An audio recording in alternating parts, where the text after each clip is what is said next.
Hi guys, welcome to my guide on 54 Harb. 54 Harb is currently Mage's top DPS spec.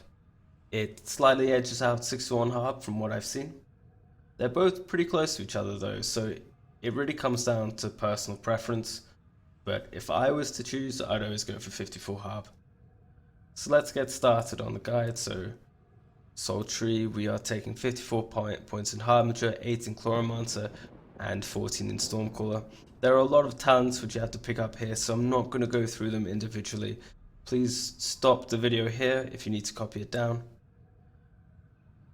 For Masteries, we're going to be taking Ethereal Blast, Sparking Destruction, Mental Cynosure, Rejuvenating Presence, and Arcana Shield. Okay. Next, we are looking at the macros. So I have the macros in the description below.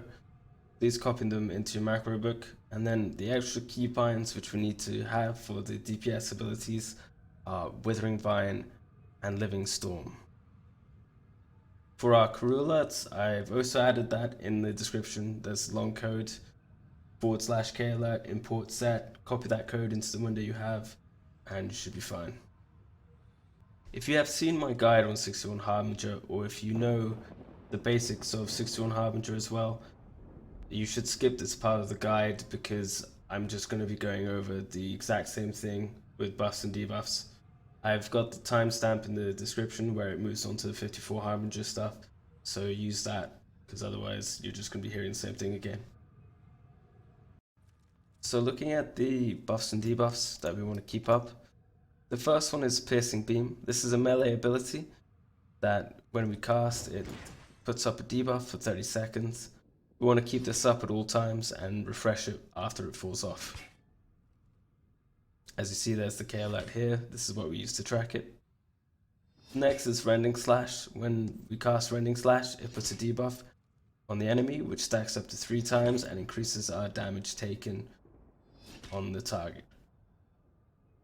Now, we want to keep this up at all times, but this is usually dealt with by our spam macro. However, there are instances that it might fall off, so if it gets to less than 3 seconds left on the debuff, we want to just manually cast Rending Slash to refresh it ourselves. Now, next is Blazing Light. This is a 16-second dot, which we refresh using Lucent Slash. Lucent Slash has a very large animation. When we cast, it takes about 1 second to actually apply the damage. So to account for this, we want to be refreshing Blazing Light at 2 to 1 seconds. So at 2 to 1 seconds, we'll just wait now. Okay, now we cast Lucent Slash and you see it refreshes the dot. The last buff and debuff we have to keep up is called Conductive Medium. You see the crew alert appear here. It stacks up to 3 times.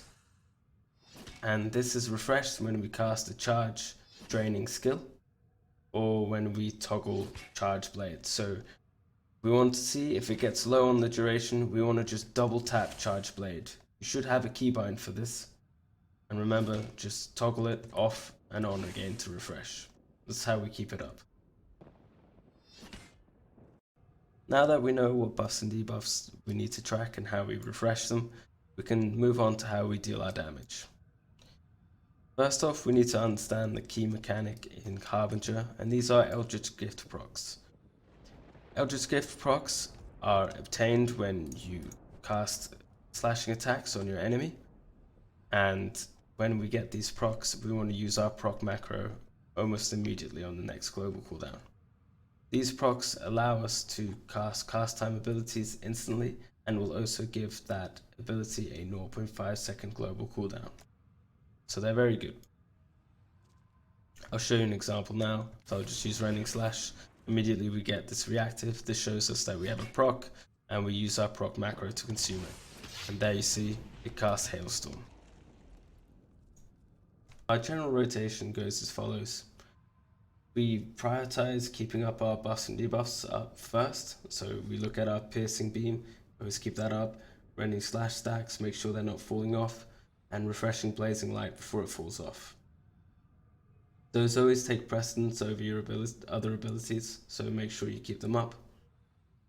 Then we need to try and gain an Eldritch Gift proc using our spam macro, and once we get a proc, we use our proc macro immediately to consume it.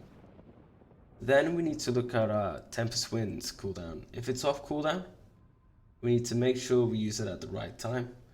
So we need to look at our Blazing Light.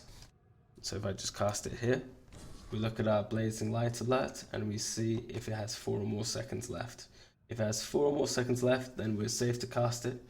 But the only other thing we need to check is if Vorpal Slash is off cooldown.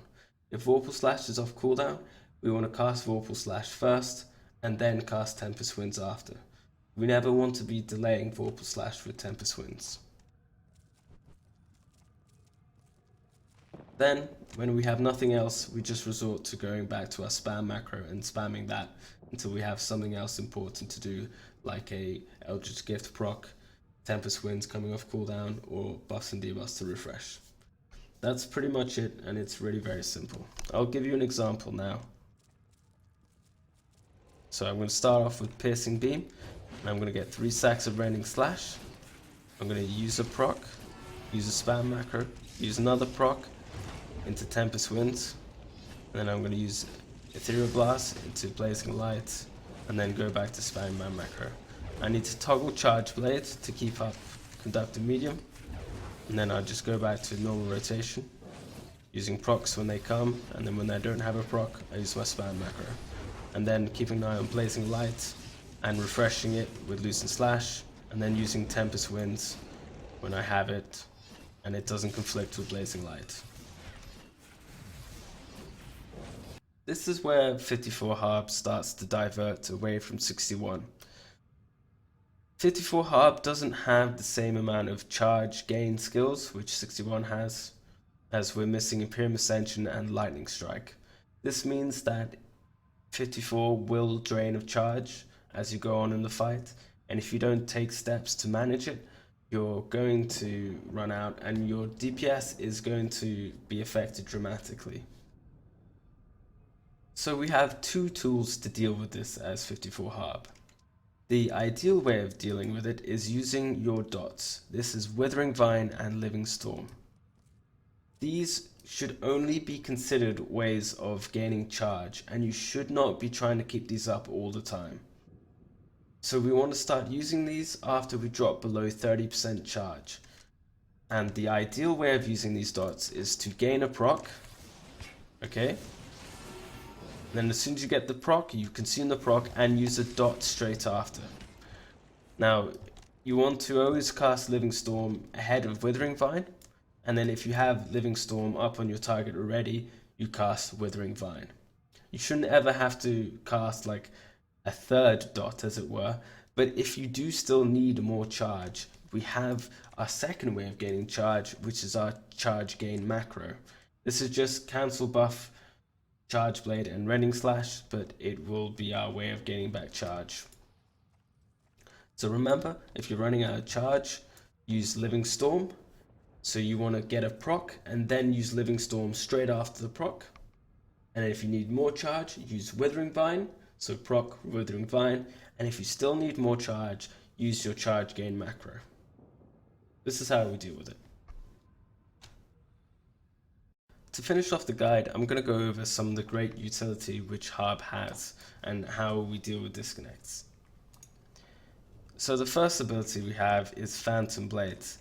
This is always our preferred way of dealing with disconnects, and what it does is that it makes your melee single target abilities ranged for 15 seconds, and it has a 30-second cooldown, so essentially means that Harbinger can be ranged for 50% of the time. It's a brilliant ability, and this is always how we deal with disconnects. For if we need to gap close for various reasons, like if we've run out of Phantom Blades and we want to get back to hitting the boss, we want to be using the skill Phase Step. Phase Step is an ability that when you cast a single target ability on your target, it will put you into melee range straight away. So the way we want to deal with this is by casting Phase Step and then using Blazing Light, and as you see, it puts us into melee range immediately. If for some reason we can't use Phase Step, or Phase Step is on cooldown, then we resort to Blade Rush instead. Blade Rush is just a charge which consumes a global cooldown and does a bit of damage. It also stuns, but it's not the ideal way of doing it, but it still has its use and deserves a keybind on your bar. The next is that we have a movement speed buff, which is Essence of the Wind. This is a 50% movement speed buff and it lasts 15 seconds, making it really strong. And if we have mechanics which we need to deal with, which we need to move quickly for, this is our go-to. And then the final really good piece of utility which Harbinger has is Blade Mark. This is, you can kind of treat it like a DPS cooldown, but what it does is that it puts the damage you're dealing on a single target on, also doubles it onto the target which you have Blade Mark on. So I have the Blade Mark macro, which I put in the description. We want to be putting the target which we want to Blade Mark on focus, and then we start DPSing our main target.